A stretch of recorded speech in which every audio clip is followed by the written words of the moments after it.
Hello, good Sunday. How is everybody doing today? I'm very excited. We are going to be talking about Jane Austen's very famous Emma and the adaptations that have been done for them. The main one I know, I'm so excited. The main ones we're going to be talking about are Clueless and, of course, Emma, the Gwyneth Paltrow version from quite a long time ago, which is odd that it's so old because I'm like, I remember when this came out. It's just embarrassing that these are modern adaptations that are not brand new. But we will mention some of the newer ones. I think everyone has seen the brand new, I say brand new, even that's 2 years old, Emma, that people had some feelings about. So we will talk a little bit about that. But we're going to go around and let everybody introduce themselves. And Ben, my fabulous co host, also has something very exciting that he's going to let us know about. I'm so excited for you, Ben. So take it away.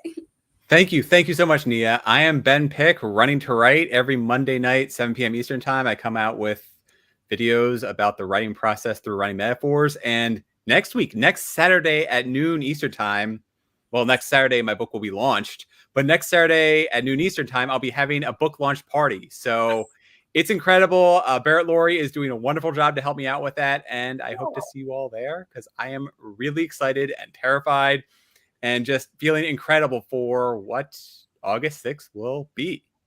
Do you want to give us a quick peek at it? I love your cover. Yeah. Let us see it. Yay. Isn't that awesome? Sorry, I got the light in there. Ooh, that looks really good. I know. Thank you. So I'm very excited. I have it on my calendar to be there next Saturday. Very excited for you, Ben. Colleen, let everybody know who you are and what you do. All right, I'm just real quick trying to add that book on Goodreads. All right.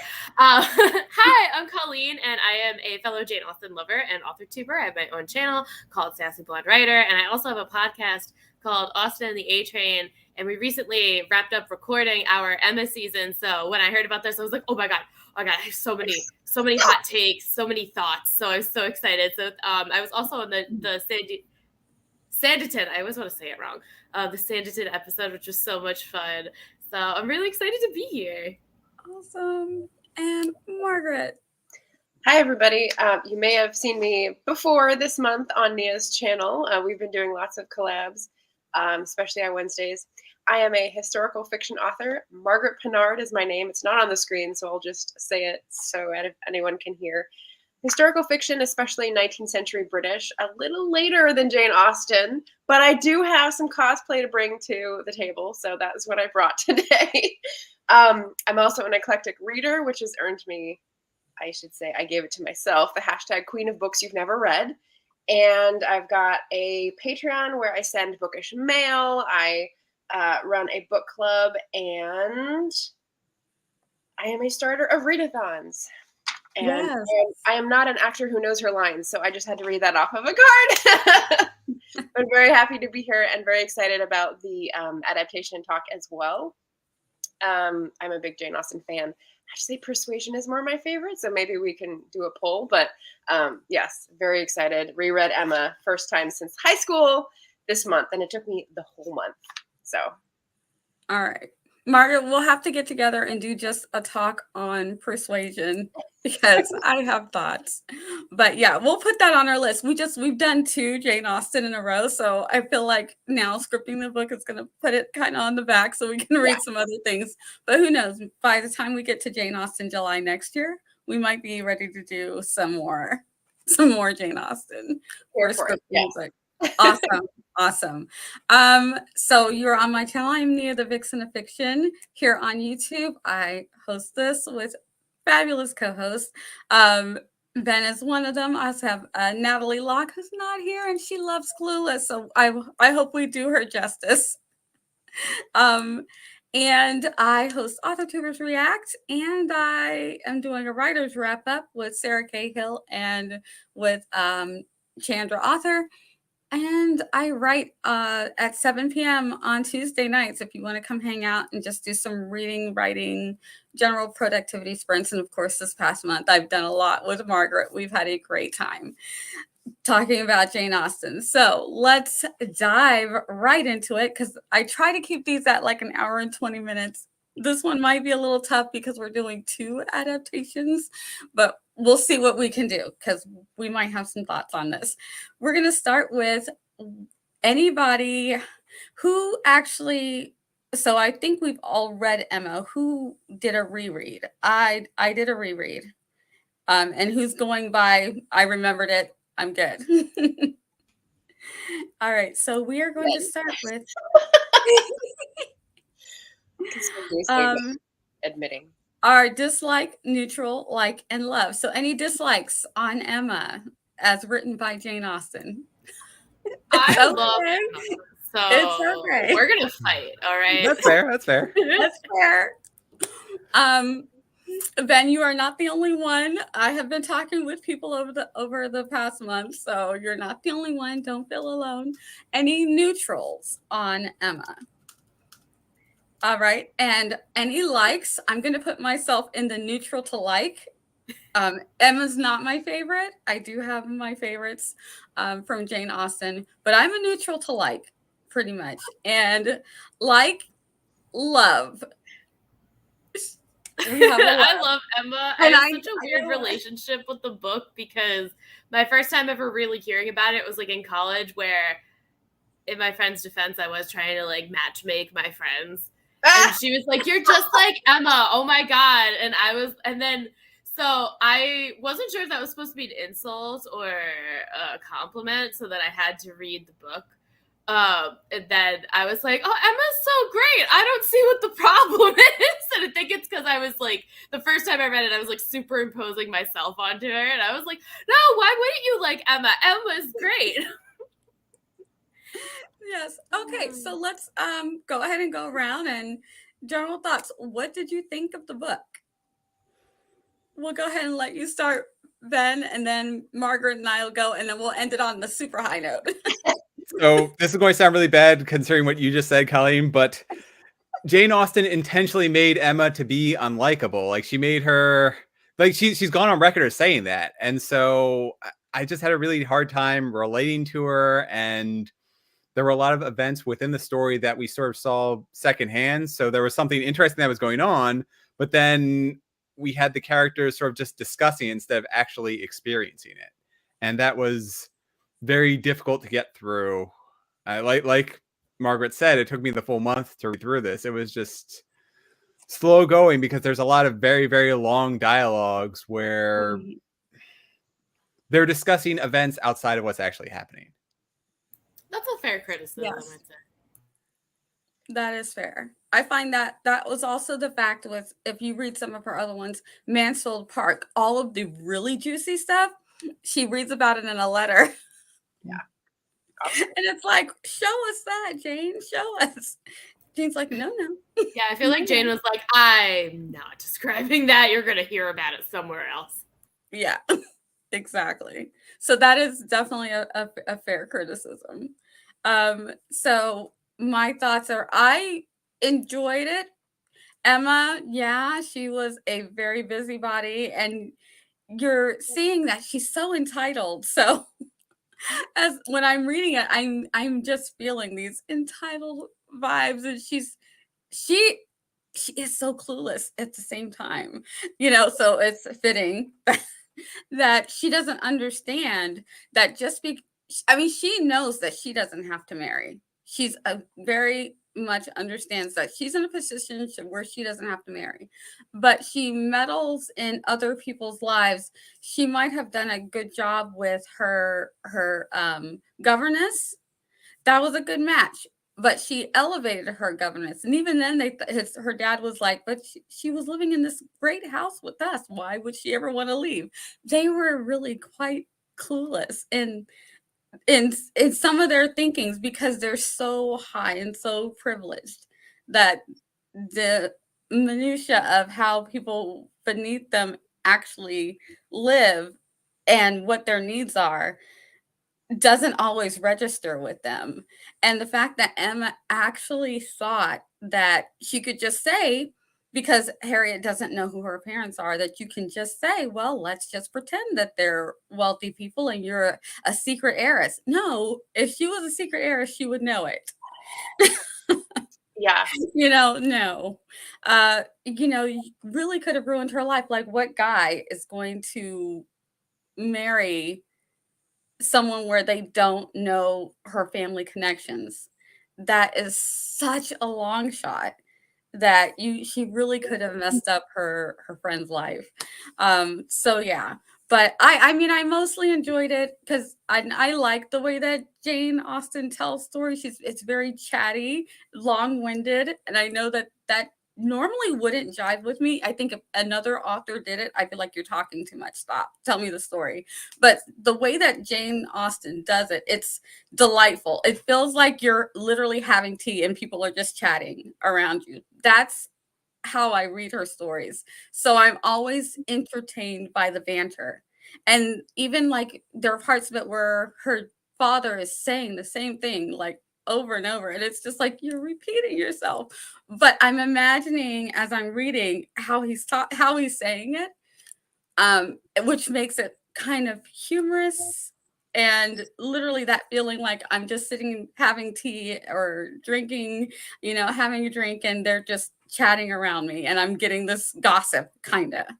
That's how I read her stories. And I can see why that was so popular back in that day when they didn't have all of the, iPads and Twitter and they could, you know what I mean? That this is how you got your information. Everybody, you got around and you just chatted with people. So it's like this is what I like about Jane Austen's writing, why it entertains me so much.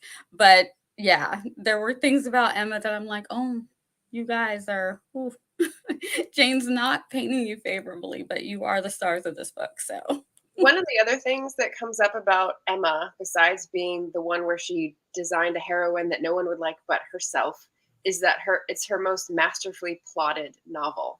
And one of the things that I'm like, no, is the whole like who's Harriet's parentage at the end. Just like it becomes known. And I'm like, no, you can't use that as like a driver for the backstory for the whole part of the book and then just becomes known at the end. Like, no. Yeah. So my feeling of the book is that it's a nice enough story. Some of the characters are compelling. Some of the characters are very funny. I found in the book the most hilarious speeches to read were Mrs. Elton's and Miss Bates, because Miss Bates is like stream of consciousness. Sometimes she doesn't even put it in sentences. It's just dashes. And I thought that was delightful. I thought Mr. John Knightley was tedious to listen to, and Isabella is like an airhead, and her dad is also tedious to listen to. So there's a lot of people where I was like, come on, I don't care. Can you just get off the stage?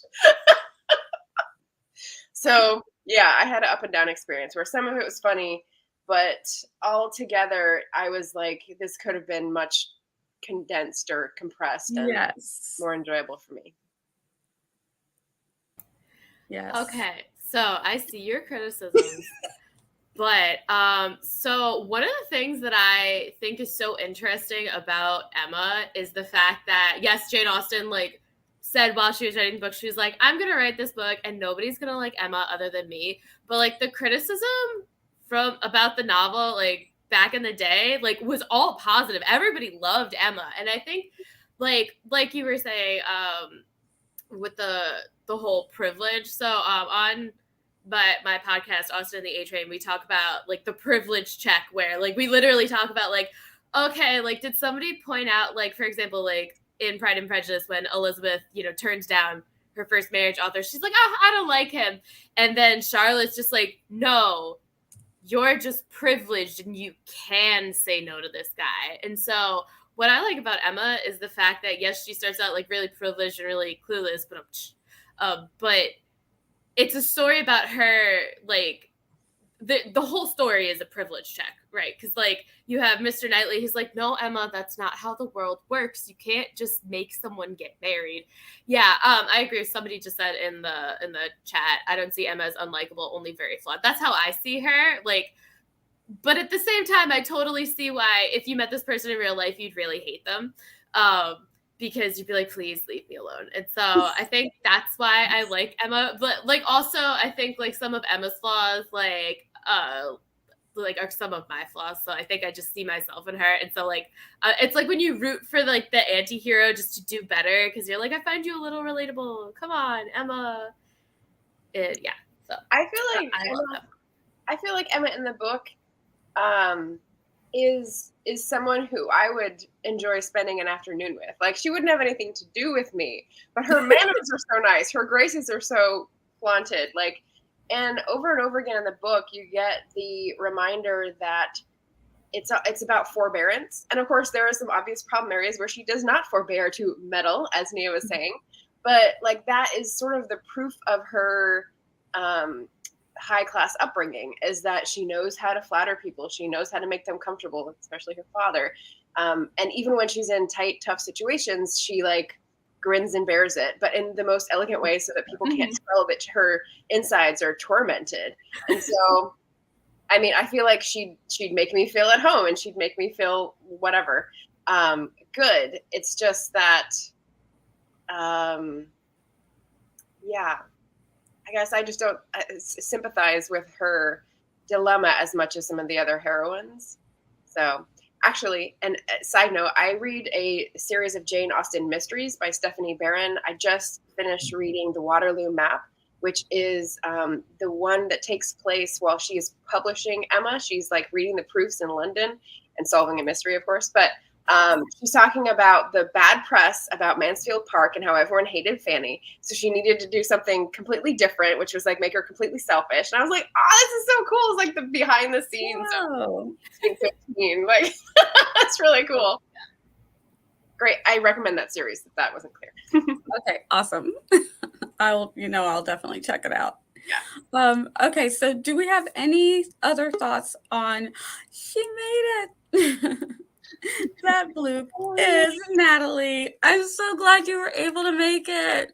Have y'all ever played on your phone and you're like, it's 11:15, and then next thing you know, like 2 minutes later, you look up and it's 12:19? That happened. I was that person. Oh, I was like, why are there two Bens? Well, I was gonna say, my internet is cut out, so fun times. Oh goodness. Okay, so catch me up. Were you on the book? Were you a dislike, a neutral, a like, or a love? Okay, so the book I enjoyed. There was aspects of it I enjoyed. But maybe because I was exposed to the remake Clueless first, I still love that more. So we're going to put you at a neutral to like on the book?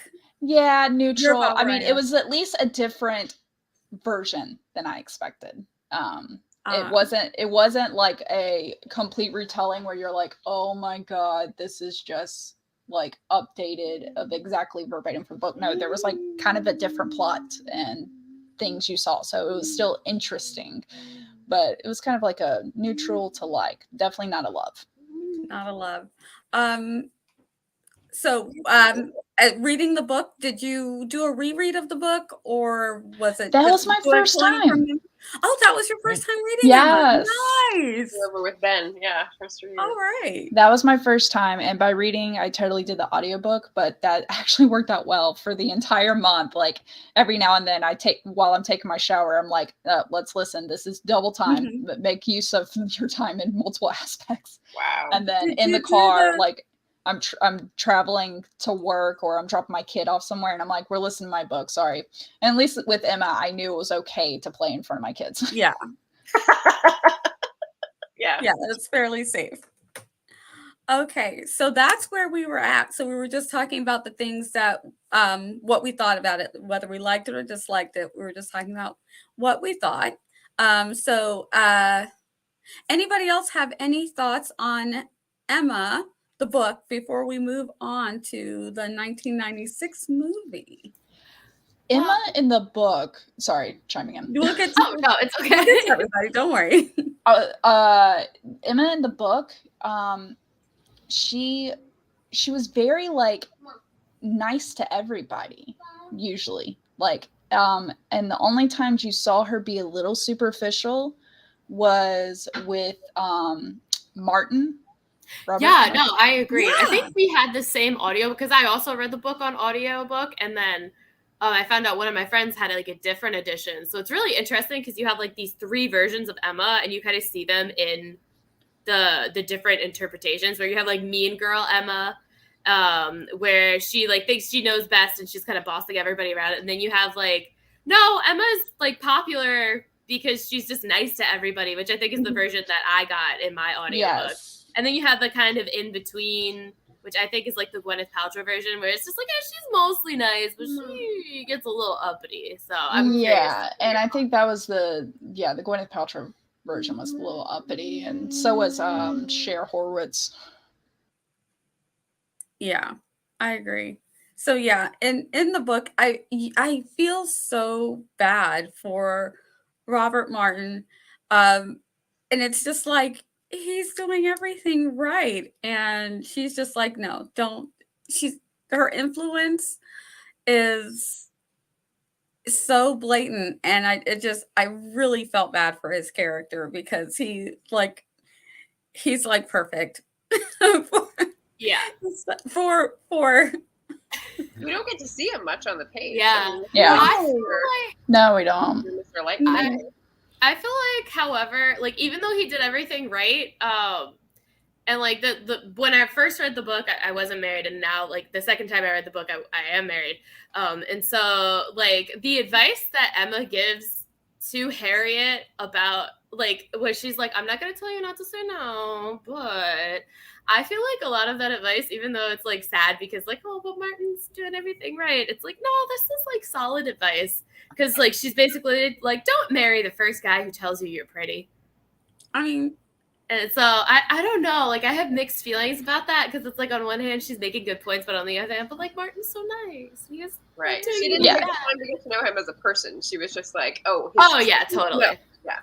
Which is funny because you get that advice in like a lot of aspects of life. So when I was house hunting, it was don't go for the first house you see. And I'm like, well, the first house had everything that I wanted, and I've seen other houses since then, and I still want the first one. So don't come at me. Yeah. And if you were in this last market, worse with houses. Go ahead, Ben. Oh, I was going to say, because if you around here, at least, you know, houses go within a day. So if you pass on that one, it's already gone. Yeah, that's the same point I was going to make. When I bought my house, not the house I'm in, this was when I was in Texas. When I bought that house, it was like 2013, I think. Or no, 2014 is when I bought it. And I ended up selling it later for a profit at least. But now I'm like, oh, I should have held it. But it was kind of the same thing. When I got pregnant in college by my now husband. And my father was like, you should have dated around. I was like, Dad, I did date. I just only brought like home 3 guys because those were the guys that passed my level before they could meet you. Like, oh my God, I think we have the same dad, because my dad was also like that, because I married like my first boyfriend. But like, to go with Emma's advice, it wasn't like the first person who like told me I was pretty or whatever. It was just like, I know what I want, and I want you. Yeah. Yep. So either way, but it's funny how that advice is like common. But then in Frozen, it totally worked out. In Frozen, it was like, you can't, you just met him. Like, you can't. Yeah, we're like, sweetie, this is the first person you've seen in your house in like 20 years. Yeah, like, no, you're not doing that. Yeah, so I feel like it's like a mixed bag of advice that Emma gives. I feel like the advice should have been just wait, see if anyone else comes along, but don't like completely try to cut that off. She was trying to kind of like if you're selling your house, wait for all bids to come in before you select one. Yes, I think that was the mindset that Emma had. Yeah. Because also, like, I think about Harriet's character, and how she's so like easily swayed.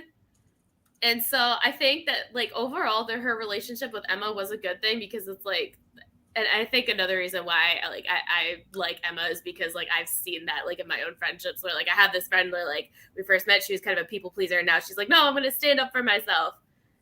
And so I feel like that's kind of like Harriet's little arc. Yeah. Oh, so every Disney hero and heroine just threw a tantrum. Yeah. Not sure if y'all mentioned this, but I got confused on the darn names. Like, so there's like, I honestly, I couldn't keep track. It wasn't until like the last fourth of the book that I realized who was the equivalent of Paul Rudd's character in Clueless. Like, God, now I forgot his name. What was his name? Mr. Knightley. John and Knightley. Knightley, yes. Oh, and I'm like, but there were so like many W names. So many W names. And I'm like, who is who?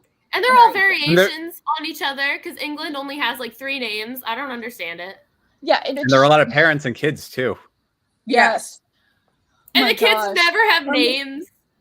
Yes. And sometimes they have same names. It's like, why? Yeah, like moms and daughters will have same names. It's like, why are we doing this? There's 2 Yes. Fitzwilliams. Yeah, Fitzwilliams and then Fitzwilliam Darcy. It's like, okay, that was the one thing that bugged me and everything. It was really hard to keep track at first and everything. And then Elton, I was like, is it Mr. Elton or is Elton his first name? I can't figure it out. Mr. Elton. Yeah. Raise your hand if you've met someone like Mr. Elton, though. Entitled POS. Right? It's so Raise crazy your to hand me. if you saw the actor who played Elton in Clueless over 20 years later in a movie, and we're like, that's that guy. Yes. Yeah. I saw him in the movie 13, kind of an indie flick, and he played like the father figure in there. And I'm like, okay, so crazy, right? First off, like, how is he a father figure? And then I look at my own age and I go, oh, that's how. Yeah. Oh my God. Time. We discussed time. Oh my gosh. Yeah. That was so long ago. I know. Point ridiculous. So, and this, sorry, Richard, apologies in advance here. So I just finished a book called Watching the English, which like is an anthropologist's look at the English culture, society, how they work, how social lubrication works. And he'll have a field day with that comment. But I noticed twice where I was like really interested in what Jane Austen did in this book because it highlights those 2 of those characteristics. So one was delicious discomfort. So the most funny thing to a British person is like being super, super, super awkward. And that's a brand. I mean, that's like a one choice for an American, but that's not the only type of humor we have. No, yeah, I've noticed that. Yeah. My spouse loves British comedy, so I've noticed that. Yeah, sorry to interrupt you. I was just like, oh my God. Yes, right. Delightful. And the line, this is too good, so I'm gonna read this one. 249. Or 7, I guess. 47? Yeah. It's when Mr. Elton, how peculiarly unlucky poor Mr. Elton was in being in the same room at once with the woman he had just married, the woman he had wanted to marry, and the woman whom he had been expected to marry. And I was just like, that is the perfect setup for the British discomfort, like A+ level. And the other thing that was pointed out in that book that I saw in this one was that politeness is a negative trait. It's not that you're trying to make the other person feel good. It's that you're trying to do anything that will not be found fault with. And so several times we hear Emma in her head thinking, well, Mr. Knightley couldn't reprove me for this. He couldn't comment on this because this is impeccable behavior. So she's trying to not get in trouble. And I thought that was really interesting as a good trait. Yes. Yeah, but at the same time, she's throwing a lot of shade to so many people, like Mrs. Elton. You know, she. Well, that's the breakthrough, yeah. Mrs. Elton. Mrs. Elton? I don't think she is. No, but Mrs. Elton doesn't really do anything wrong for Emma, but Emma like comes out from the get-go of I don't like this person, and there's a few. It was kind of well deserved though, because Mrs. Elton kind of like inserted herself and was like, I'm already here. And it's like, whoa. Well, sweetie, you just showed up. How would you back up? Like how can you come out like the mayor's wife when you're arriving to the scene? But you gotta consider where she's coming from. She's probably already got this status, and now she's marrying someone in his society over in his corner who she thinks is elevated. So she feels like I'm just gonna come right in, here where I left off over there, Right. and now I'm even married, so that elevates me even more. She's the person who was like, I was popular at my old school, so I'm going to be popular at this school. But also, I think Emma's coming at it from like a ride or die, like, my friend liked this guy, now he's her ex, and he married someone else, so by the transitive property, I don't like any of these people. But I have no problem with her being that way to Mr. Elton. It's when she's... Yeah, like no, technically, don't like anyone. So let me put it this way. So the girl that was dating my husband before I met him, I was not the reason they broke up or anything. I didn't even know them. Okay, but she already hated you. Yeah, but she automatically hated me. Also, it didn't help that when he was with her, he had this whole, I'm never getting married, I'm never having kids. And then he meets me, I get pregnant, and we get married. Oh my God. 2 kids. So, I mean... Just, I'm sure there's other things, but yeah, like, but that's it. Like, yeah. So I get you. Yeah, but the easiest way of getting revenge would be to befriend Mrs. Elton, and that way she could sort of poke jabs at Mr. Elton. Impossible, Ben. No. Did you see how much of a bitch she is? She sails in, she inserts herself as the queen bee of she insults the people by looking down on them. Passes judgment on everyone before condescends to literally everyone. My theory is that like Mrs. Elton is like Jane wrote it as like this is who Emma would be if she didn't have Mr. Knightley like keeping her in check. I also just love Mr. Knightley so much. That's a good take. Because I as somebody who needs someone to be like, no, Colleen, shut up. You're making it worse. Or like, be like, all right, this is not your monkeys, not your circus. Please walk away. Nothing wrong with burning your bridges. As somebody who needs that type of like, check yourself energy in a partner, like, I think that's the other reason why I love Emma so much. Because like, Mrs. Elton clearly never had that in any form. And Mr. Elton's just going to enable her to be this haughty, I feel like Mrs. Elton girl. grew up being told that she's great, she's perfect, and she deserves everything. So therefore, it's never a question. It's exactly like the child that's so there's been a study of where you have 2 classrooms of children. And they take the same test, they study the same material throughout the year or whatever. And I don't know if this was actually done, but to me, psychologically, it makes sense. One group of kids, you say, you worked hard, you earned this, you did great. Those kids did better on the final test than the kids who were told, you're great, you're awesome, you're like, and it was just like they were born with it. They didn't have to work for it. Oh yeah, that's called, we talk about that. I'm also a teacher. So like we talk about that with like growth mindset versus fixed mindset, where growth mindset is just like, for example, you're working on a book. Wow, you did the 10K. You worked so hard. Good for you. As opposed to, of course you did it. You're just great. Yeah. So and so that's what I feel like. Miss Elton is like the you're so great group. And it kind of even also makes me think of an episode of Bluey. Yes, I'm bringing that up. Where Muffin, I think, but her dad, she's a lonely soul child, and her dad said, "You're special. You're a special kid." And she just ran with it and was like, I can do whatever I want. I'm a special kid. And then he had to sit her down and be like, okay, you're special to your mom and I, but not to everybody else. Yeah. And one other thing about Emma is that she is always polite, but you always know that she's got this jealousy. So she's jealous if someone can play the piano better than her, or sing better than her. The jealousies show up.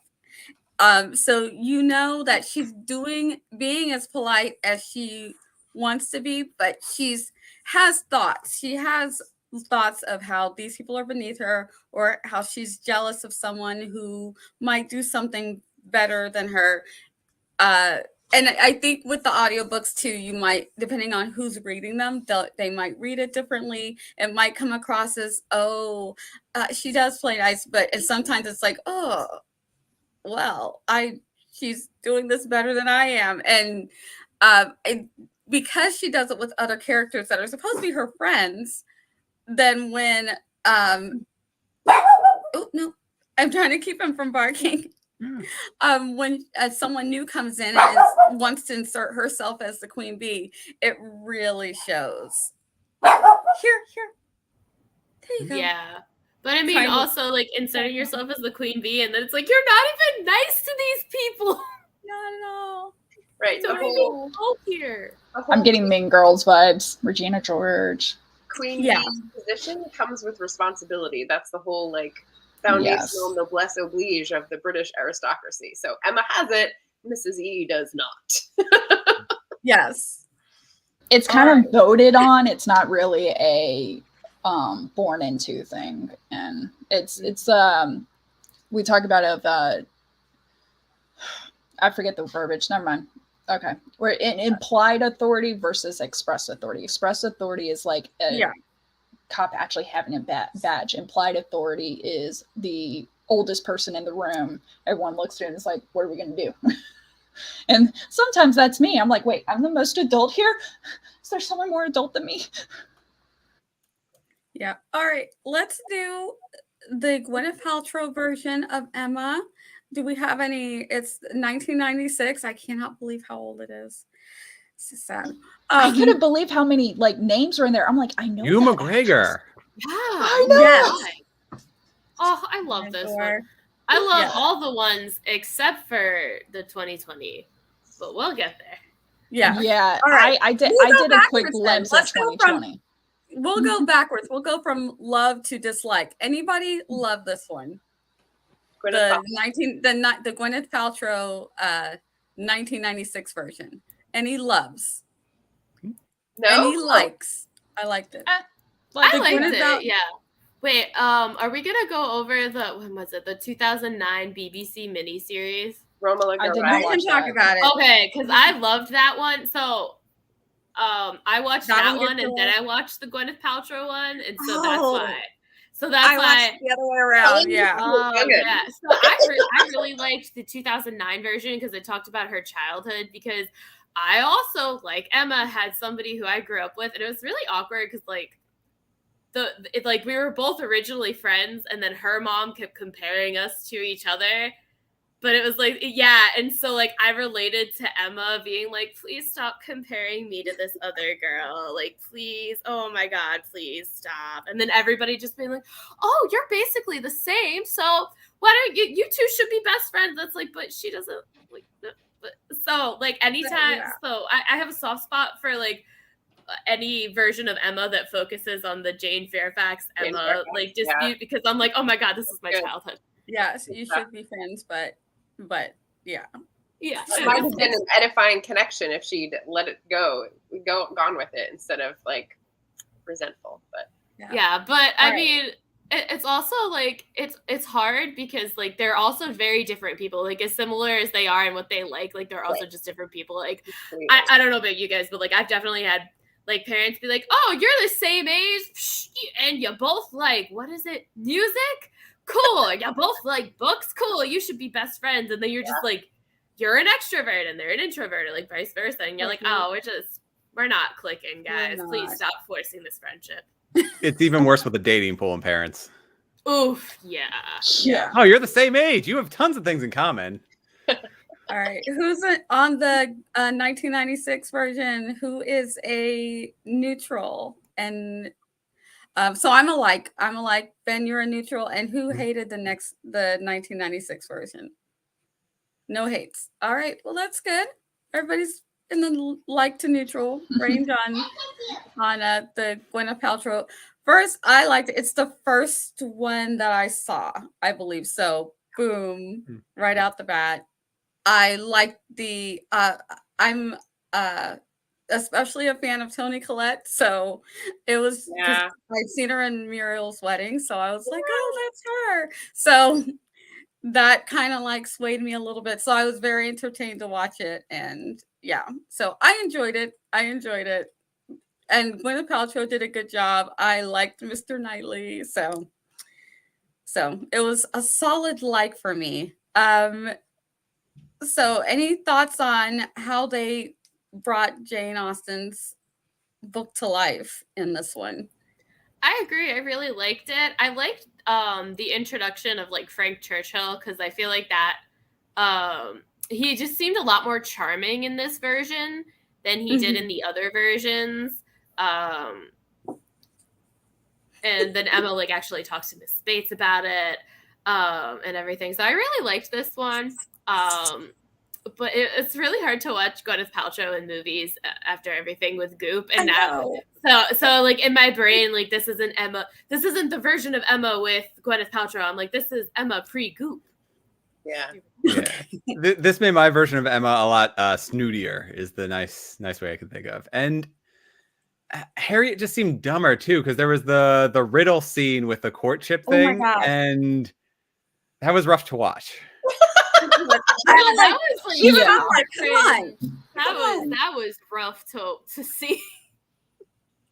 It's like, here's this letter about sharks or something, and she's like, oh well, did it actually say that? And they broke it down, and then she gets court and ship, and it takes Harriet still a few seconds to like put them together. It's like, but like the book is like that too. She was like, oh my god, Harriet, this isn't that hard.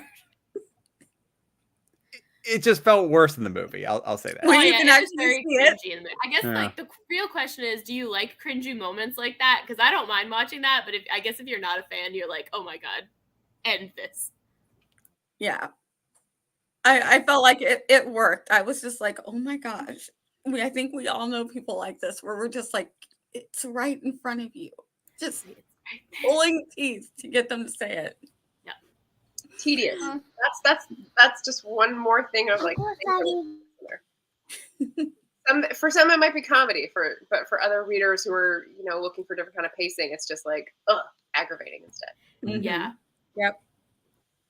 Y'all might be able to remember this quote, but okay. So I wrote down every quote that I love from Clueless because I thought there were so many great one-liners. But from Emma, one that actually made me laugh out loud from this version was when they were talking about the inquiry of, hey, you should submit a riddle for this thing.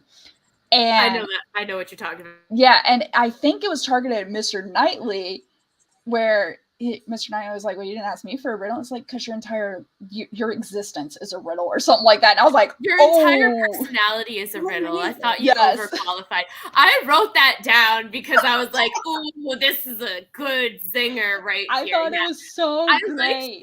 Quippiness. I think out of all the versions of Emma, I like the quippiness between her and Mr. Knightley in this version the best, because like you don't get one-liners like that.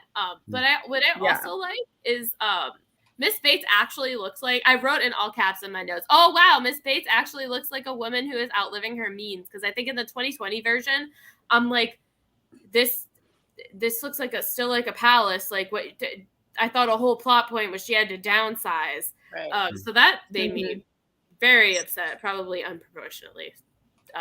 But yeah, so I liked the realism, and I liked that there was actual foreshadowing for Frank's relationship with Jane. Yeah, they were heavy on like the camera lingers and glances and stuff like that, and I'm like, yeah, you're like, Whereas I feel like the first time I read the book, I didn't see it coming at all. Like, I was just as oblivious as Emma was to it. And then the second time, I was like, wow, I'm dumb. Just kidding. But we were also going through Emma's filter, kind of like in Harry Potter. You didn't realize it was Professor Quirrell. Sorry, it's been out forever. If you don't know, okay. We were going through Harry's filter and didn't know it was Professor Quirrell. We were kind of guided towards Snape the whole time. When I was reading it this month, I kept finding the same thing. I didn't have Colleen's reaction of, oh, I should have seen it. I was going like picking apart the scenes where Frank and Jane Fairfax had an interaction. I'm like, it's barely there. It's the same thing with Harriet and Mr. Elton, where Emma's just going through in the book and like, oh, they have so much in common, and she's not seeing that like he's there because of her. Yeah. So the entire it was more obvious in the movie that he was there for her. Oh yeah, definitely. Because he kept like talking to Harry and then just glancing over at her. Yep, they did that. Yeah, and it was every time they did really well. Yeah, there was times that Emma would ask him for something, and that it was for Harriet, but she asked, so therefore he did it. Yep, and let me think. I don't want to derail this too much, but I do have this thing in all caps of they aren't using coasters on the pianoforte. Oh my God, you're right. Coasters. Man, I went to school for music. I should have caught that. It up then. Yeah, I'm like, I wonder if the person who does like the stage props who actually brought that in, it's like, go get the drinks. I'm imagining there's one person in the background that's like, right as they say action, they're like, ah, damn it, too late. Yeah. Like they were like, I did okay, or maybe they had it in their hands and went, fine. Yeah. The props person just like, oh well, they're shooting it already. Let's hope it gets done in one take. Come on, guys.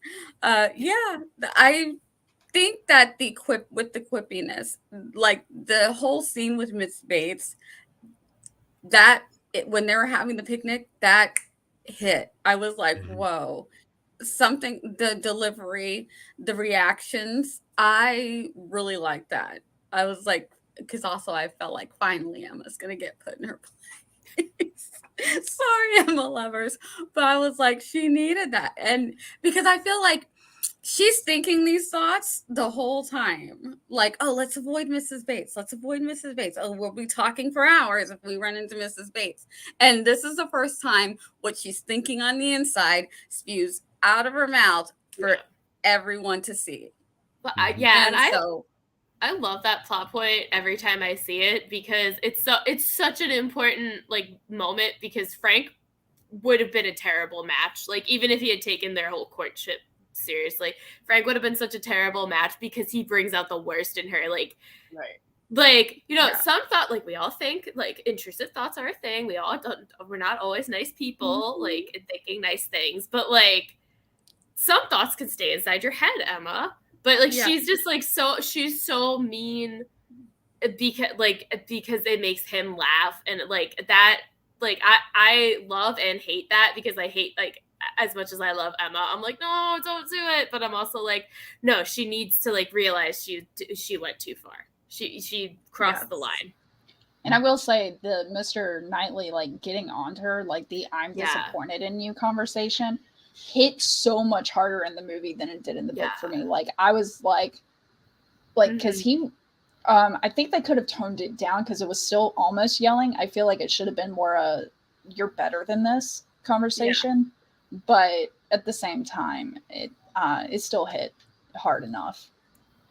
Yeah, I liked it. I felt it, and I felt his rebuke. You know what I mean? Like that was very well done. Yeah, especially when he points out to her, like, when you were a baby, Miss Bates went to see you when her notice was an honor, and she has sunk. Like, that just was such a like. I appreciate how explicit they made the stakes for like what Mrs. Bates is going through. And it's like, Emma, if you didn't have your father's money, you would be in the same boat. Yeah. And the fact that he's like, her situation is only ever going to get worse. Yeah. That you would treat her like that. I'm like, I don't know. Something, I loved it. I enjoyed it in the book, but I really enjoyed seeing it.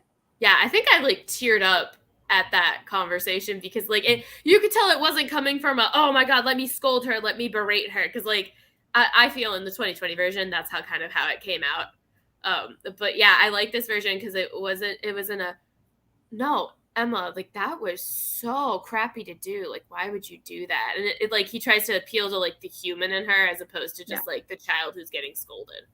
Right. It felt like, and it could be the actor, but it felt like he felt it. Like, you know how you feel bad for someone?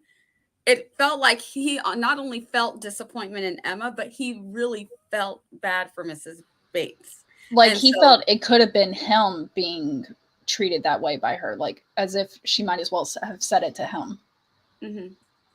Yeah. So that was really good acting. That the whole scene, that whole block was A1 performance, and I think that was delivered to them by Jane Austen on a platter. That was like perfect. Like, if you wanted to see it, there it is. It's like, I want to see what she's writing. They did it. They did that.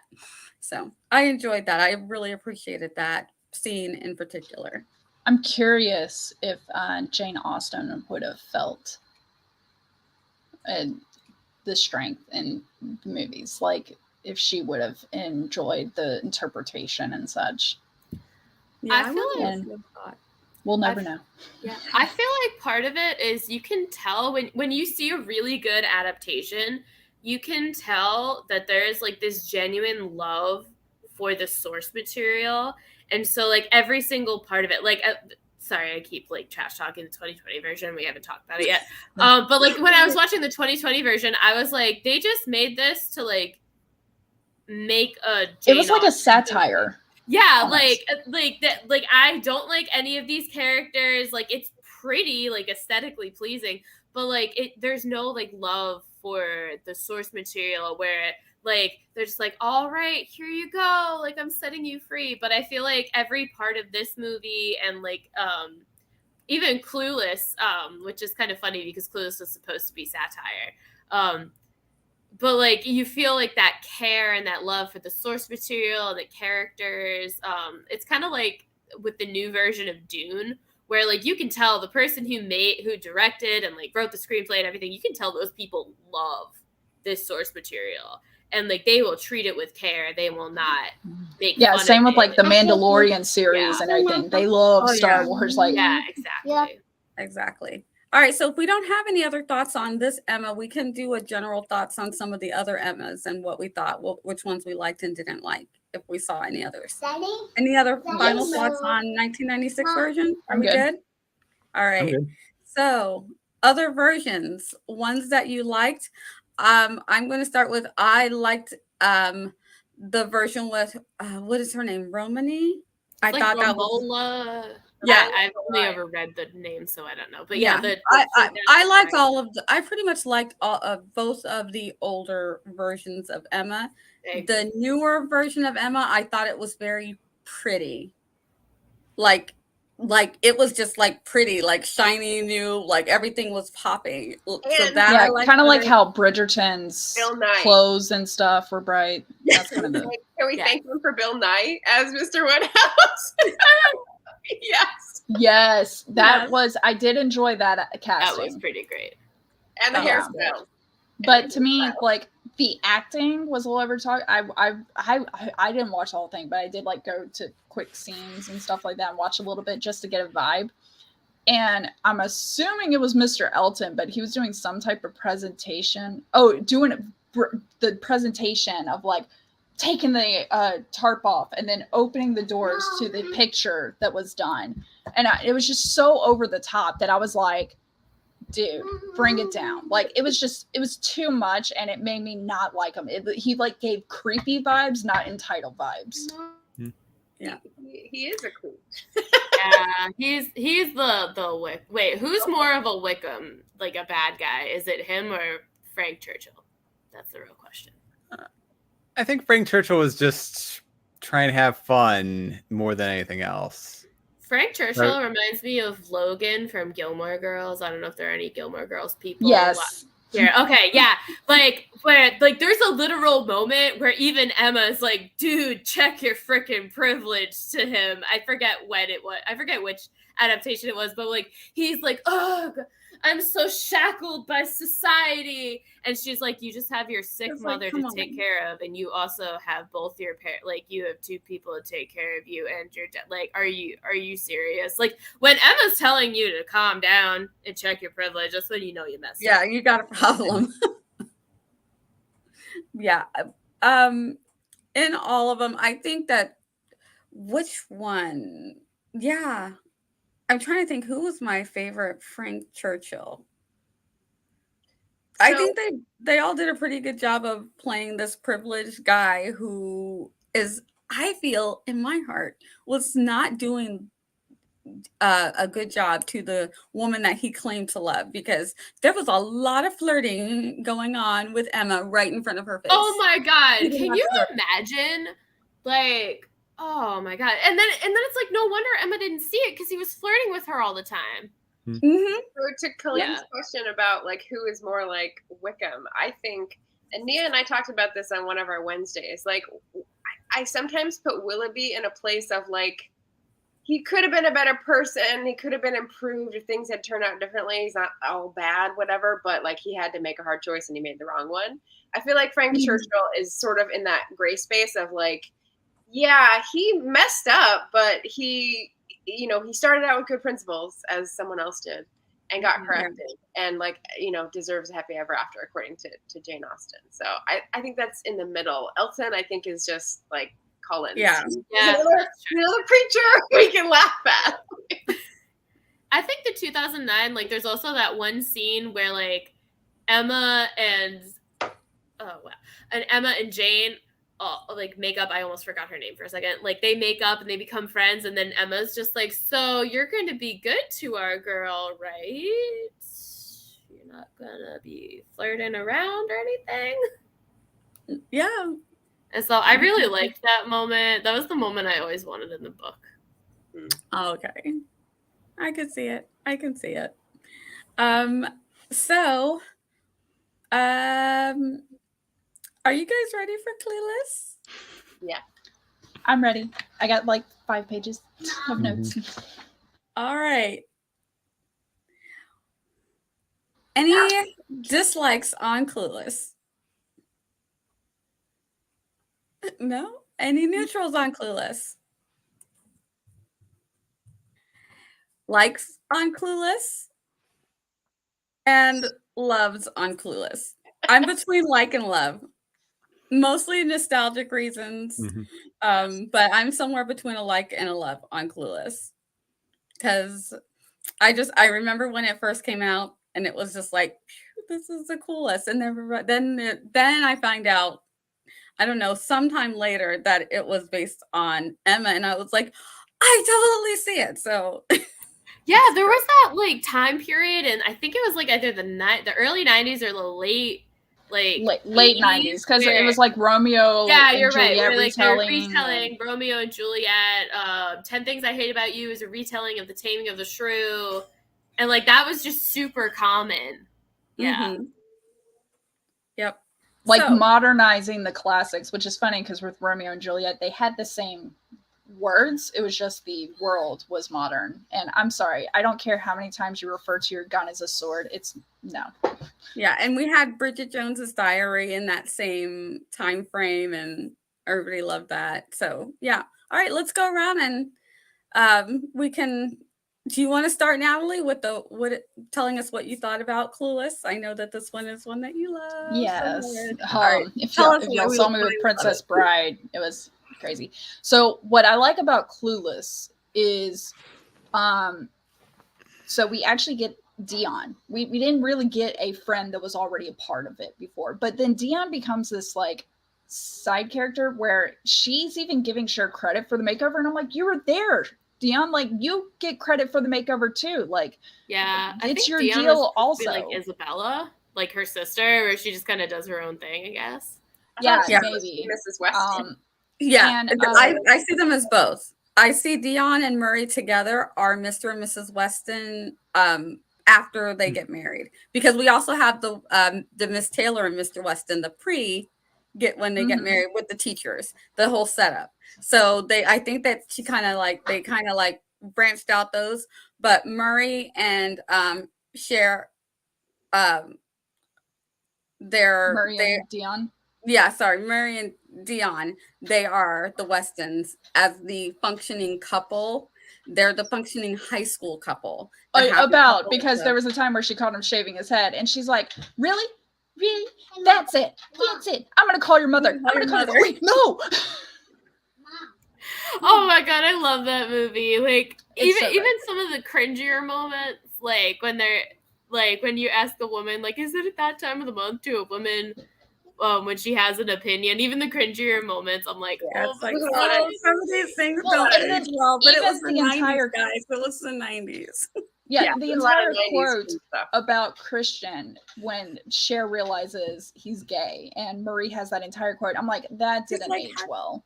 Like, because gay men don't just bring like fashion sense and liking musicals and stuff. Like, it was just like the stereotypes were strong. It didn't age well, but at the same time, like, everyone was okay with it too, which was kind of surprising for a 90s movie. Yeah, it's kind of like it was more back then. I feel like back then they thought that they were doing the cool thing, because they're like, Murray's like, he's totally gay, and everyone's cool with it. It's almost like showing, because everybody wasn't cool with it in the 90s. So they're like, so they thought they were being forward. So it might have been forward thinking for the 90s. But now forward. we're way beyond that now. So now you can't just accept. You got to stop do that today. Stereotyping. too. Yeah. What the thing I like about Christian, because I'm assuming Christian is pretty much Frank Churchill, is that Christian, yes.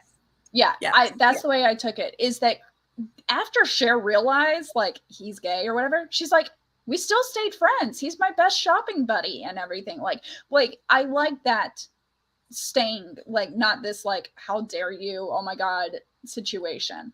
And then and then also with Cher, what I kind of like is that in Emma, and then this is my last point, I promise. Well, last point on the overall, I still have every single quote that I will do like I did with Princess Bride. With Emma, in the Emma the book, Emma herself did like shunned Mrs. Bates, and it was very, very off color. Whereas I feel like in Clueless, Cher getting snubbed by Ty was like, you're a virgin who can't drive. And she was like, that's way harsh, Ty. That was the moment where she realized, I've influenced this person, and this person has turned into like a snob and a half, to quote the movie. That's the phrase she gives Elton, by the way. At that moment, it was a realization for her. So even though she didn't have a, oh my god, I'm a horrible person, I kind of like, by vicinity, she realized her influence. 1, 2, 3, go. Okay. She realized that parenting, it's great. She realized her influence, and that's what made her start making changes and volunteering for the disaster relief and all that stuff. So that's what I like about the movie, is that even though she was a little bit of a snob because she was like, no self-respecting girl is going to date those guys. She also didn't have an extreme situation either, such as Miss Bates. I would say that Travis was not just Mr. Martin, but Travis got Mrs. Bates, because she made a really off comment to him. And that was the comment where everybody was like, Cher, come on. That was... No, it was Ty. Ty made the comment. And so it was, again, Ty was like, don't the guys sit over there? And everyone laughs. And that was like Cher watching it. And it was like watching how bad she could be. She had created the Frankenstein's monster. Exactly. And so that's what I like about Clueless, is that it's not necessarily Cher herself being bad. It was watching someone that she molded. She said it to her before, and then to hear her friend say it out of her mouth to the guy. Yeah, it's like saying things in private versus blatantly to the person situation. And I think a good play on that, how Emma kept it private and then spewed it out that one time at the park. This time it's Emma's private is that she's telling Ty, and then Ty spewing it out.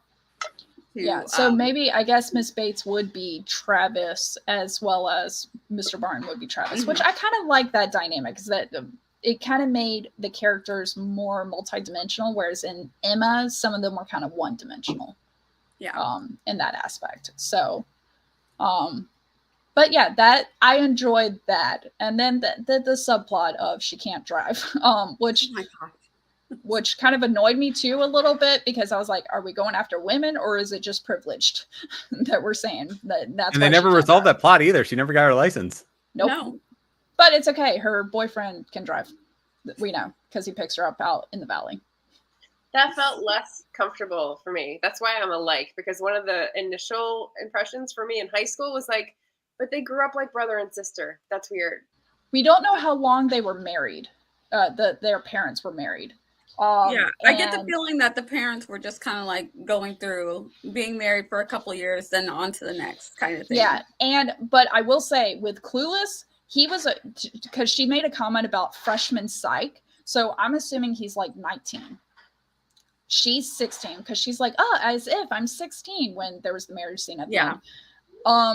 So like that is a normal age range, and the interest did not happen until obviously years after.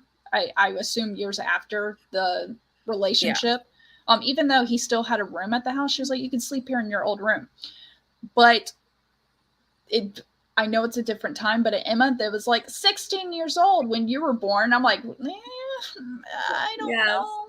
No. Like, when it's one thing when you're like in your 30s or 40s and someone's 16 years older than you, but when you're like 21 and someone's 16, Still no. Someone in her 40s. I've always liked older men. My husband's actually the youngest person I've been with. So, and he's still older than me. So I have a leeway, but I also realize not everybody's there. So yeah, I'm more after you're 30 than a little bit more do what you want. But when you're teenagers, now I'm going to sit on my hands until y'all tell me I can go through every single darn quote in this movie. So all right. Everybody else, thoughts on Clueless? What did you think? So I haven't seen this since the theaters, and there was a lot more drug use because I was a kid then, so obviously a lot of this stuff went over my head. There was a lot more drugs, a lot more sex. It was just blatantly out there that I did not remember at all.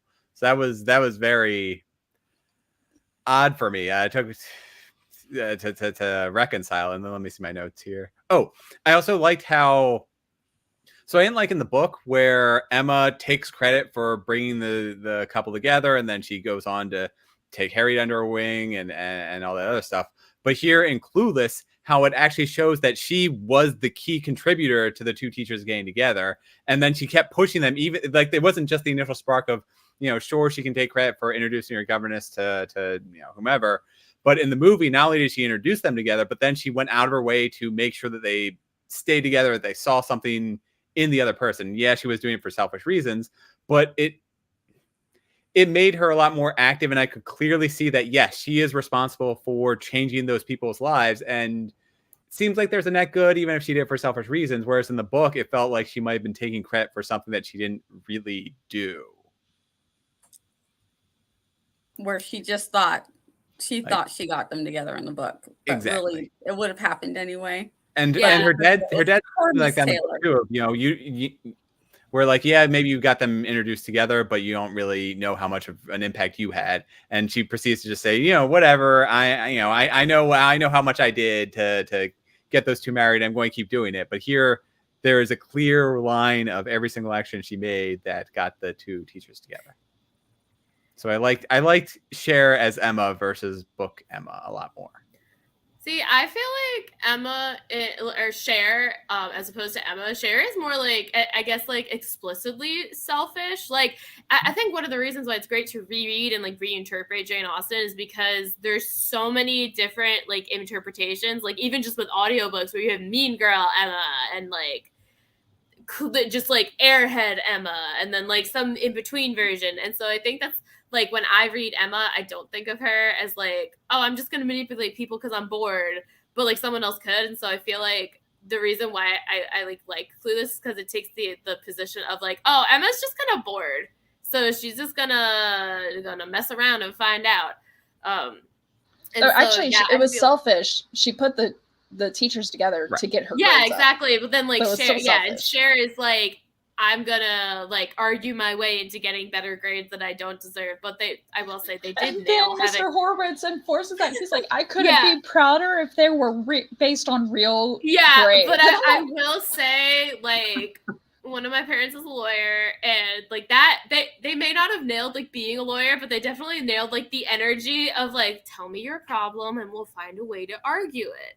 Like that's just the approach of like, all right, so we're gonna be logical here. So I love that. But Cher is more like explicitly selfish, where she's like, I know, I'll help my teacher get a date and then I'll get a better grade. It's or like, ooh, I'll help this. I'll do community service. I'm gonna help the new girl. Right. And I have I like it when somebody's openly selfish versus somebody who thinks that they're doing things for the right reasons when they're really being selfish or being, I keep saying snooty because that's why I have my notes, but just being disconnected from what's actually happening and how they're perceived versus the image that they have in their head of themselves. But she's still that by the end of Clueless, right? She's disconnected, but she's at least it's much more obvious to us, the viewer, that she's, I don't know. Yeah, like that's fair because she's literally talking about trying to be relatable. She's like, yeah, I'm just like every girl gets dressed using computer to generate outfit. Right. Like, okay, great editing and everything on that. It's also a future of the Batman movie where she's using the exact same computer. It felt like the same scene. Oh my god, totally that's what I think every time. Yeah. Yeah, I'm just gonna mention the Jeep aged well, but the flip phones with the antennas, all of I'll these say things. the I'm just like, outfits aged well. Like they yeah, still some of those seem outfits, I'm like, that's people are it's still doing that again. cute. I like it's still kind of fashion forward. Like because I feel like we've never had fashion exactly like that, so therefore it will always feel like cutting edge. I agree. My spouse is in the room and they are very upset that I did not mention that they're a lawyer. Are you happy now? Much. Okay. Sorry You to get a interrupt. peanut gallery sweetie, we need to talk Yeah. more because apparently we have a lot in common. Oh my God, like we're the same person. Well, I got friends. a peanut gallery. Like I'll say something, and even on my like vlogs and stuff, like I'm in the middle of recording. My husband, like I just start recording. I'm like, okay, so thanks for coming. And I'm like, Yep. really? And he goes, I waited for you to start talking. I'm like, are you kidding me? Wow, just waited Yeah. for you to start talking. Mine too. And he always does something nice. He's like, I'm like, okay, I'm gonna be recording in like 5 minutes. So 5 minutes later, you want something to eat?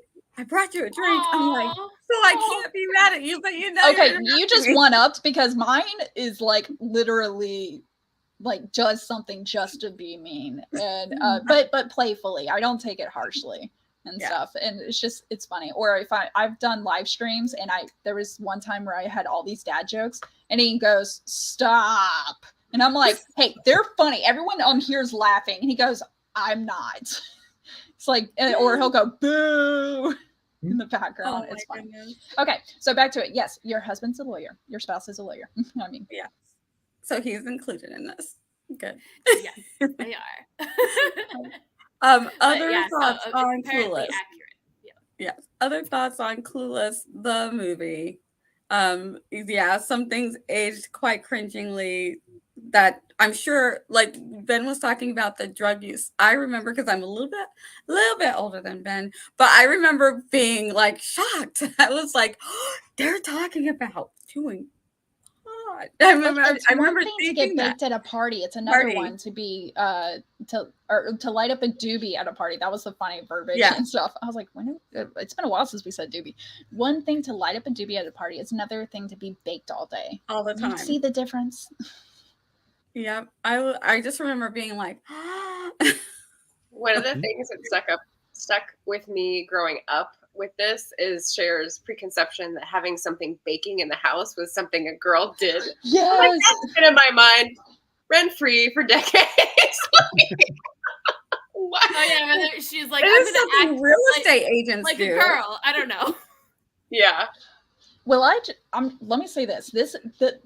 It wouldn't have taken much more money, time, or whatever to do this unless they were already having to pay royalties for using Marvin the Martian as like the bonding point between Travis and Ty. But it would have been so cool to see Marvin the Martian under Travis's skateboard after he finished his little thing and got like 9.7, 9.6, which by the way, those scores were wrong in my opinion. He wasn't that good. Yeah. But It's a movie. Showing their connection, how hard would it have been to put Marvin the Martian under a skateboard? Who else is a Michael Meyer fan, by the way? Yes. All right. Do you want to do your quotes? Because there are quite a few. Natalie. Oh, I got a few pages. And then we'll do final thoughts. Let's go. All right. Daddy is so good. So good. He gets paid $500 an hour to fight with people, but he fights with me for free because I'm his daughter. Oh, and then she's talking with her father, and she was talking about going to Malibu, and Mel replies with, "Don't tell me those brain dead. I can't read my handwriting. Brain dead. Oh, don't tell me those brain dead lowlifes have been calling again. They're your parents." I was like, Burn. Yeah. This is my absolute favorite line. Words of wisdom across the board. But you divorce wives, not children. I thought that was beautiful, and I love that, especially because in the 90s, remember, like divorce is starting to kind of go on the rise. And I thought that was a beautiful line to say and a stance to take. So, all right. Like that. Oh, go ahead. The peanut gallery came home. He's putting stuff up. Oh, we were talking about it. The other people have peanut galleries too. I didn't say you were a small person. Peanut gallery is the... Okay, what are the two guys? The Brazil nut gallery. Fine. Do you want that? Wow, he's making fun of your dad jokes and then he's over here wanting to be a different nut gallery. Come on. I was gonna call them the I can't ever remember their names. He probably will, but the Muppets that you don't remember, but they heckle. Yeah. The two. Oh yeah. The two guys. Walter. Yes. Oh no. Either way, those two guys. So, all right. Stalder and Waldorf. Wait, what? What is it? Waldorf and Statler or Statler? Statler and Waldorf. Ooh, that sounds right. Yeah, he said that sounds right. Like, we're going to take his point, but he probably just looked it up. All right. All right. Well, Waldorf, I remember. But... So, when he's putting cans in the fridge, which they do need to be cold. So, and he's smiling because he's so happy with himself. Oh my gosh. Can you do that later, sir? I know. All right. Cher's driving and she hit a mailbox or something and says, "Boy, that came out of nowhere." And that's when, after she picks up Dion, she says, "Dion and I were both named after great singers of the past, who now do infomercials." And I was like, did Cher do infomercials? And by the way, I wasn't aware of Dion until the movie, and I feel bad. I feel like I should know the music. All right. So this is a back and forth so Dion gets in the car and Cher turns to her, and because Dion's like, "How do you like my hat?" She says, "Been shopping with Dr. Seuss." And then Dion says, "At least I wouldn't skin a collie for a backpack," and holds up the furry backpack. And I was like, okay, those two don't age well fashion wise. Yeah. It's like, oh, and then Dion says, "Hello, that was a stoplight." And then Cher keeps driving. It's like, I totally paused. And I'm like, they're in California. This is why there's the stigma of the California stop. Just saying. And then I love the line of the guys that end up like holding on to her. She goes, "Get off." Oh yeah. If. And then that one's memed quite a bit too. Yes, I've done that one a few times.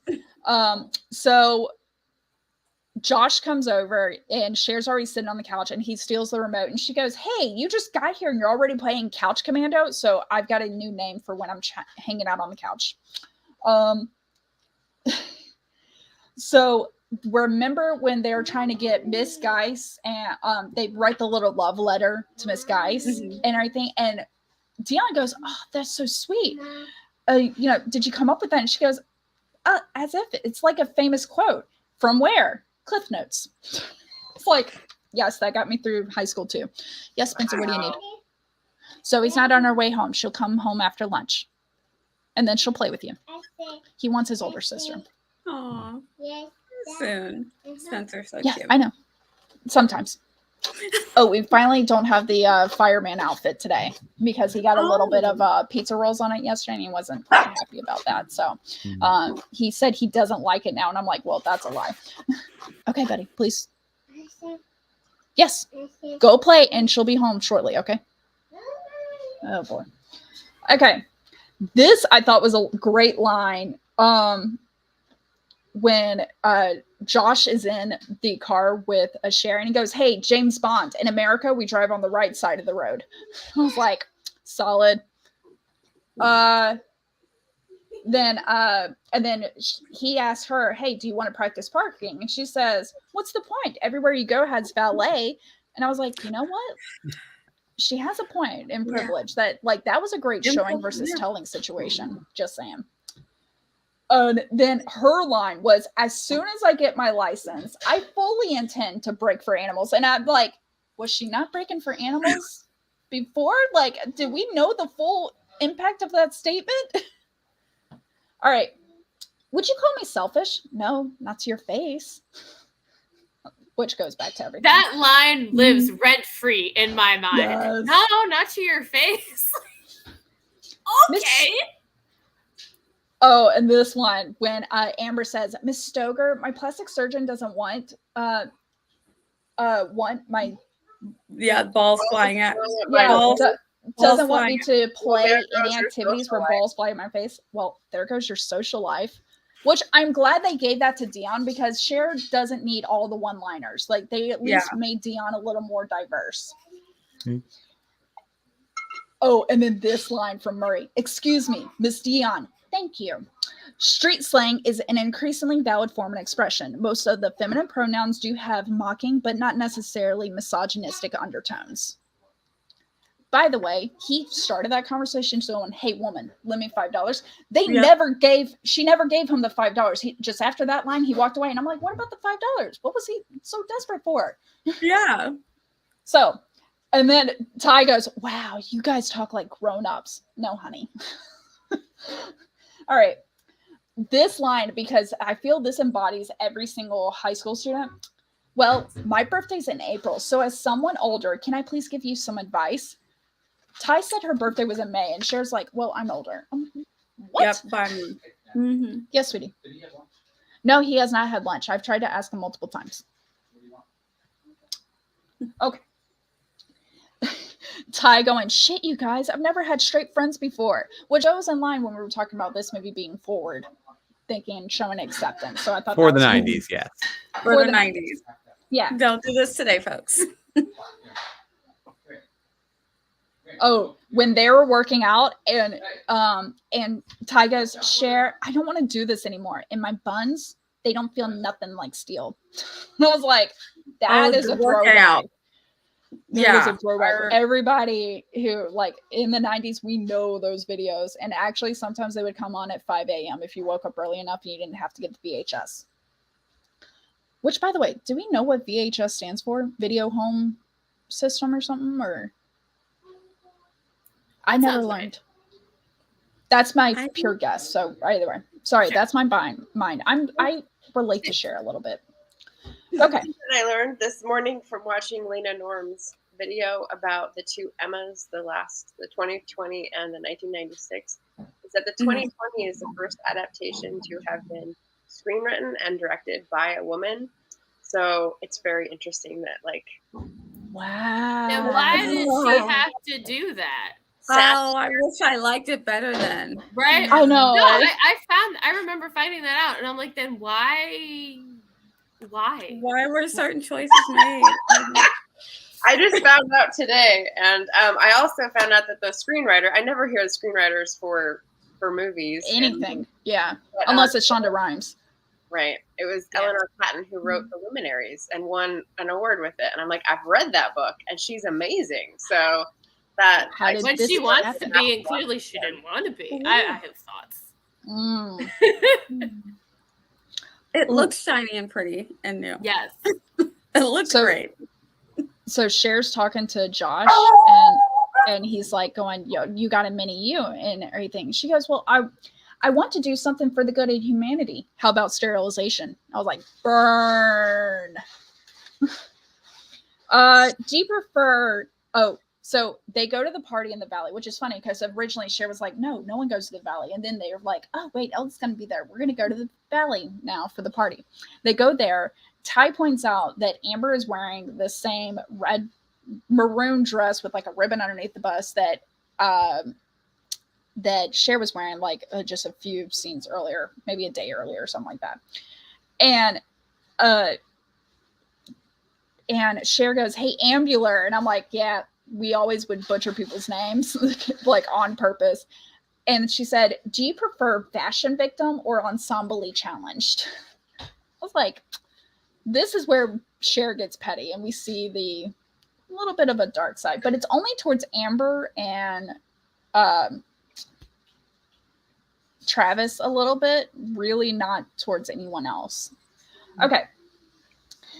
This part where Ty gets hit in the head and she goes, and Cher says, if it's a concussion, you have to keep her conscious. Ask her questions. What's 7 times 7? Stuff she knows.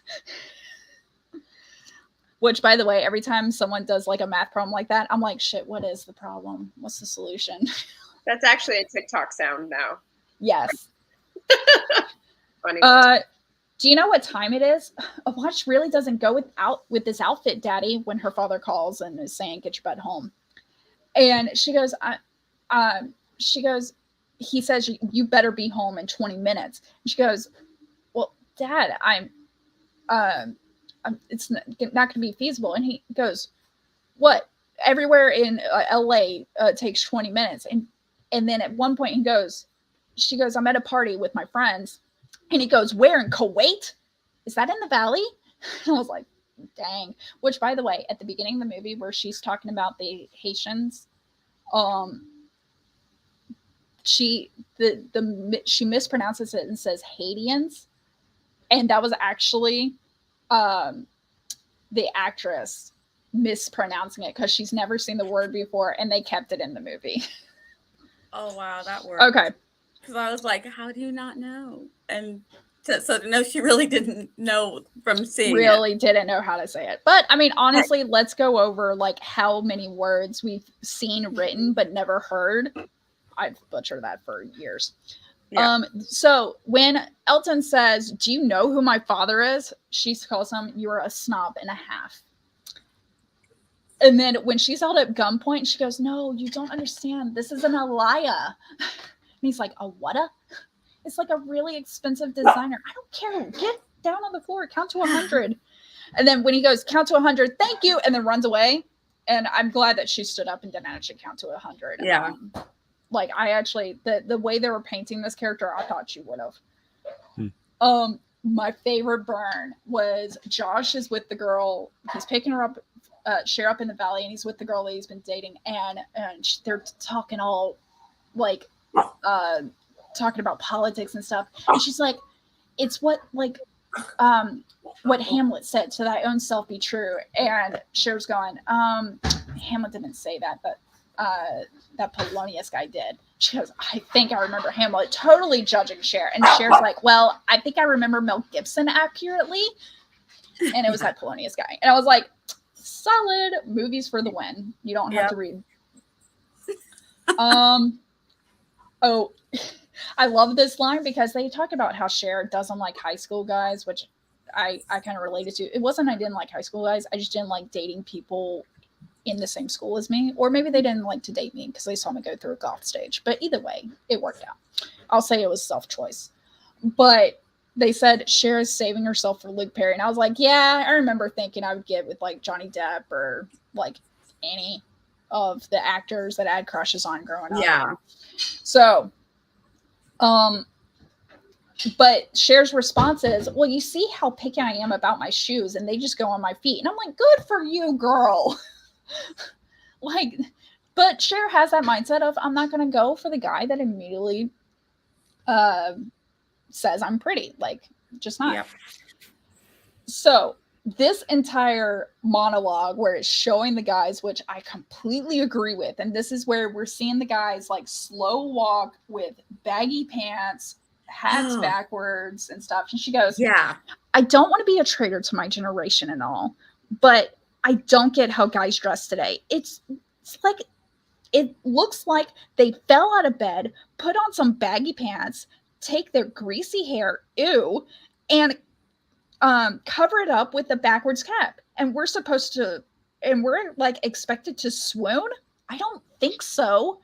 I'm like, yes. Show and some the visual effort. Going along with that was so true. I was like, that is a mess. I hated that. Look how nice the girls have to look.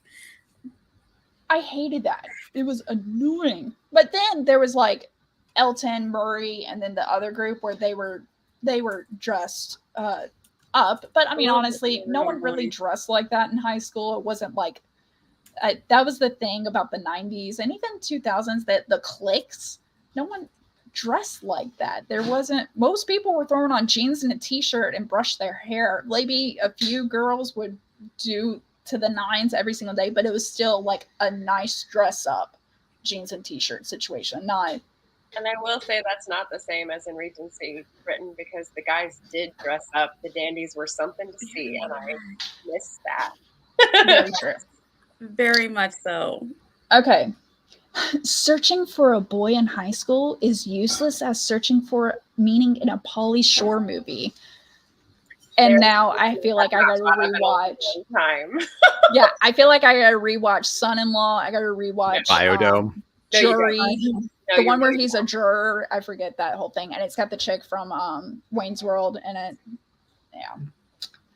Cassandra. Sorry, I always remember that. Okay.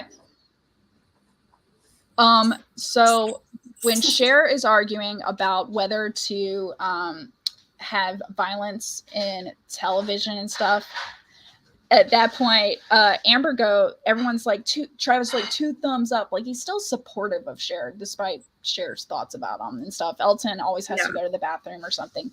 But Cher, Amber goes, hello, was I the only one listening? I thought it reeked. And then Cher leans forward. I believe that was your designer imposter perfume.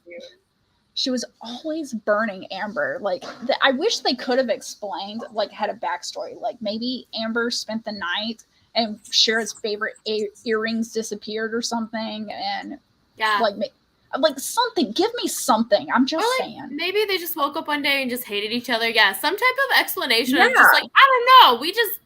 We don't like each other. A lot of the early, like, not early, but like the 90s and 2000s film, they never explained the reason for that. Yeah. At least in Mean Girls, Regina George and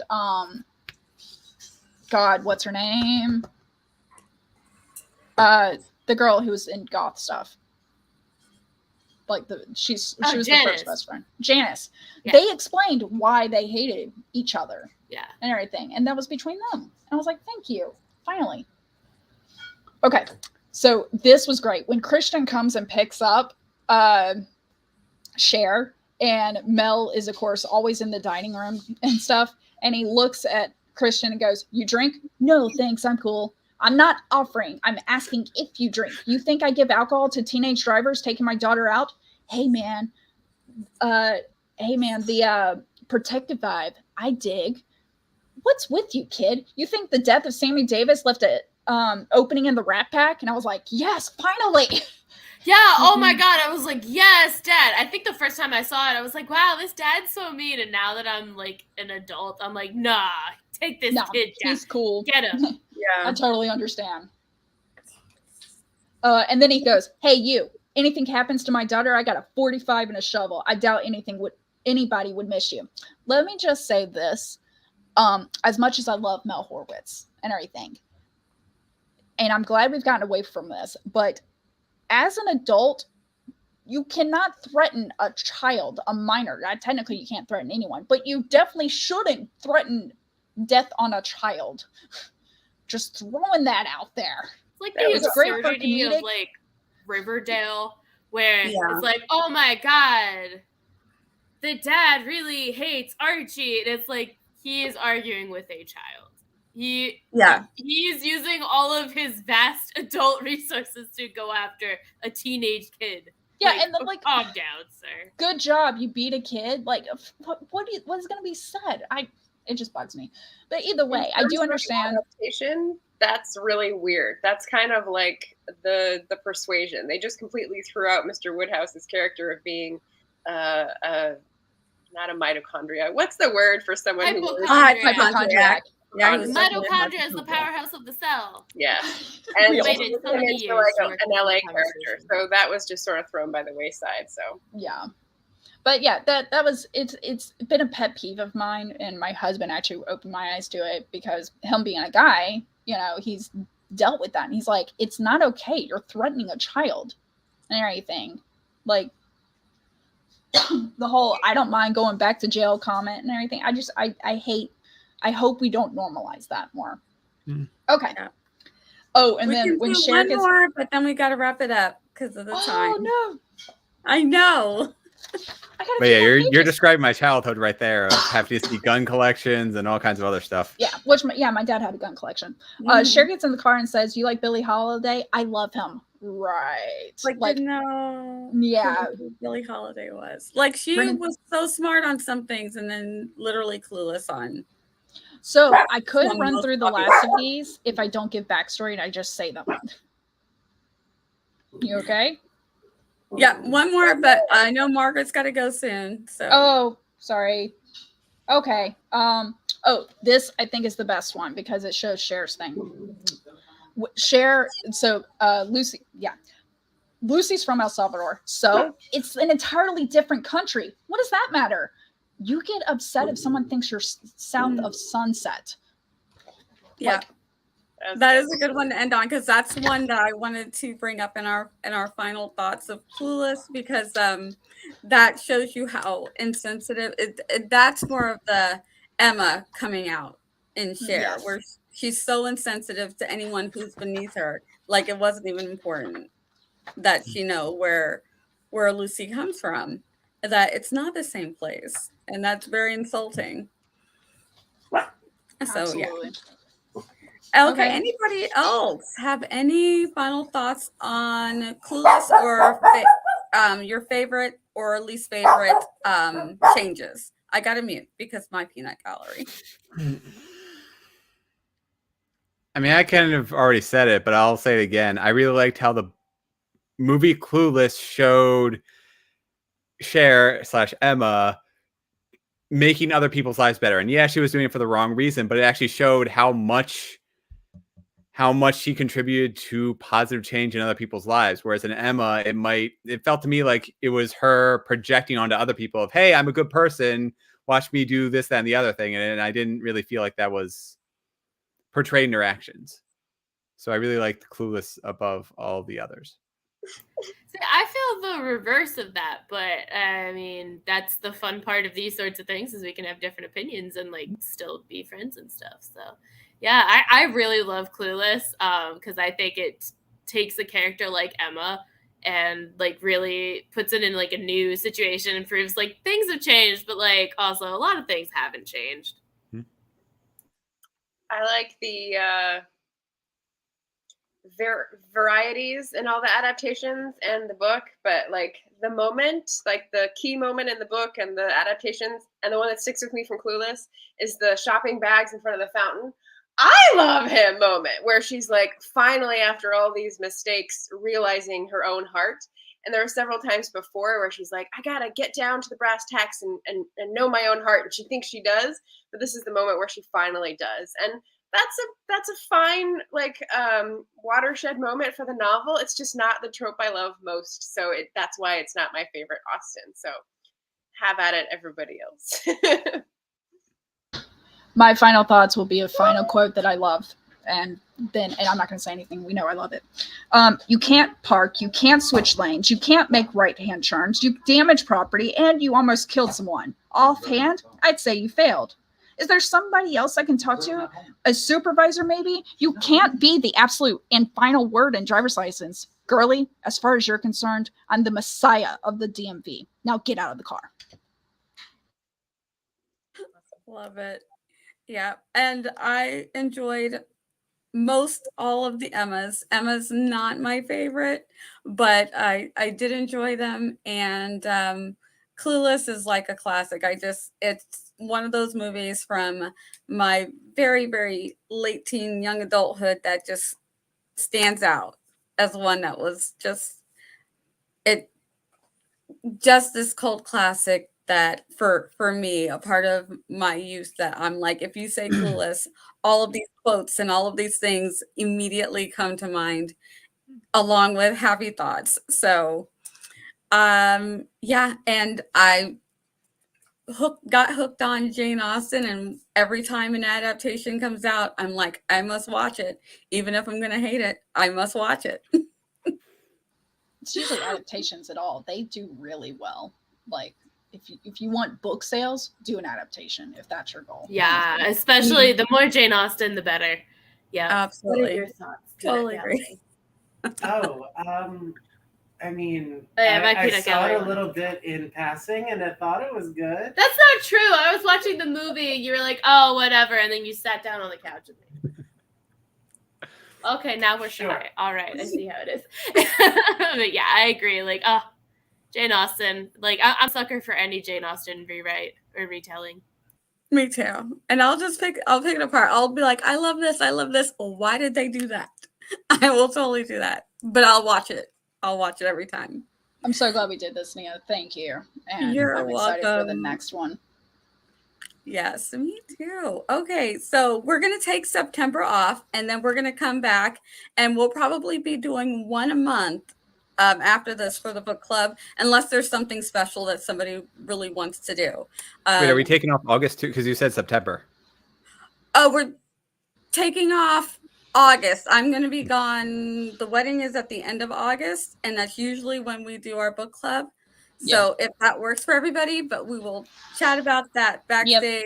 If that's good for everyone, we'll take off August. We'll come back at the end of September, and we'll let you guys know. Stay posted. If you follow everybody on our socials, and everybody's linked. Yeah, you'll find out what we're doing. I will post when, what book, what movie or show, and when.